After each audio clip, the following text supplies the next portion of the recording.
Ladies and gentlemen, boys and girls, welcome to Fenway Park. On April 13th, 2013, with one out in the bottom of the 10th and the winning run 90 feet away, Shane Victorino chopped a ground ball between first and second, sneaking it past Tampa Bay's five-man infield as Jacoby Ellsbury raced home with the 2-1 walk-off game winner.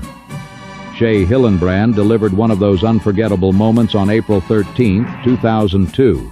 With 2 outs, 2 strikes, and 2 runners on in the bottom of the 8th, he turned on a Mariano Rivera cutter and launched it over the green monster. A 2-run homer that transformed a 6-5 deficit into a 7-6 Sox game winner. Mookie Betts packed power, speed, and showmanship into a single evening that felt pulled straight from a highlight reel. On April 13th in 2015, he was 2 for 4 with a home run and 4 RBIs, managed to steal 2 bases at once, and made a leaping catch over the right field bullpen wall to rob a home run from Washington star Bryce Harper.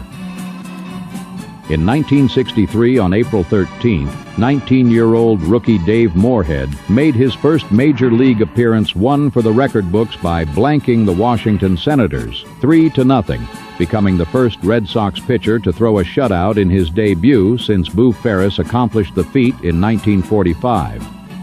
April 13th in 1926 was opening day at Fenway Park. The Red Sox dropped a slugfest to the Yankees in a game that will be remembered less for the final score than for a new sound in Boston baseball, the crackling voice of radio.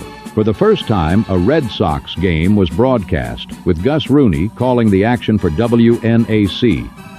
Finally, on April 13th, 2009, Mark Fidrich was performing maintenance and working underneath his dump truck in Northborough, Mass, when something went horribly wrong. A friend found him unconscious and tangled in the shaft of the truck and called 911. It was too late. He had suffocated. Several days later, the state medical examiner's office ruled his death an accident. But 50 years ago, in 1976, this hometown kid became a star for the Detroit Tigers for his antics, and more importantly, for pitching one complete game after another, including back-to-back complete games where he threw an incredible 11 innings each time. He became a national star on June 28, 1976, when he tossed a 5-1 victory over the powerful New York Yankees in front of 47,855 at Tiger Stadium and millions watching on national television. Nobody ever did what Fidrich did. Look at him, talking to that ball. But curious coming to the ballpark. Who the hell is this crazy guy, you know? You'll see him mumble a couple of words to the ball.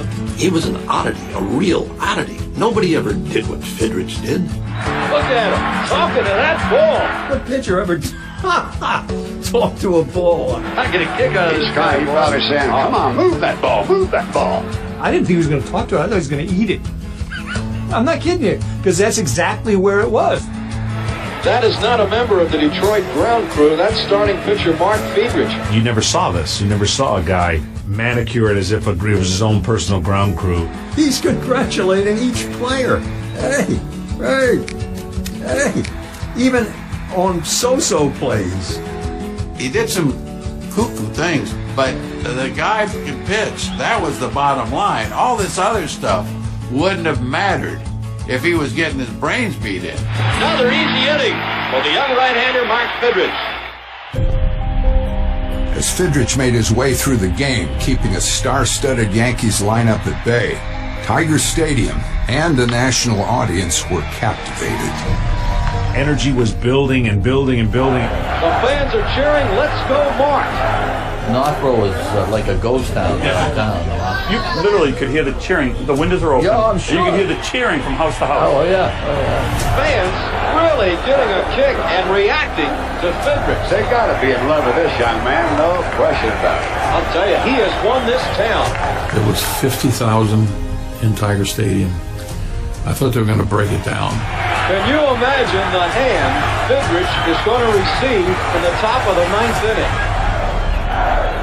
As the 9th inning began, Fidrich and the Tigers had a 5-1 lead. He got it!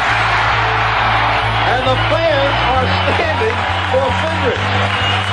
I still remember watching that from beginning to end. Every pitch you're on the edge of your seat.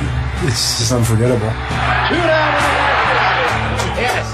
See, I've seen a lot of ball games played, and I've caught a few. I don't think I've ever seen a pitcher this keyed up. I'm watching it like I don't know how the ending's going to be. Finish it up. The fans ready to explode. Here's your pitch. Ground ball should be the ball game. It's over. He knows he beat the Yankees.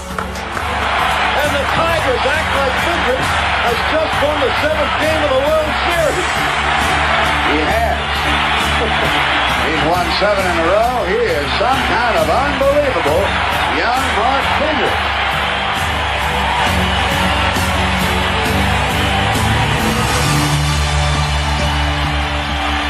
The crowd, I noticed, didn't leave. I said, they're not going to leave until he comes back out of the dugout. They were screaming, "We want the bird, we want the bird." And I said, he's got to come back out here. The fans want him to come back.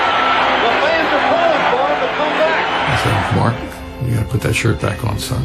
You got something to do." I told him, I said, "You're going to go up those stairs to tip your hat." He says, "Come on, you're going to make me do this? You got to come up with me." I said, "They're not screaming, 'We want the bird' and Rusty. They're screaming, 'We want the bird.'" It was exhilarating. I am not kidding you. It was just so great. And here he comes. Here he comes. Oh, he loves them. Look at that. Shaking the policeman's hand. Look at that. It's like this seismic wave of emotion. It's just this roar, and you can see he can barely stand upright. This kid is terrific. I've been in baseball 35 years. I have never in my life ever seen anything to equal this. That doesn't happen. We just don't do that. You know, the game-winning hit or the star of the game gets interviewed on the field, salutes the fans, and then you don't see him again. But for Mark Fidrich, he just couldn't get enough.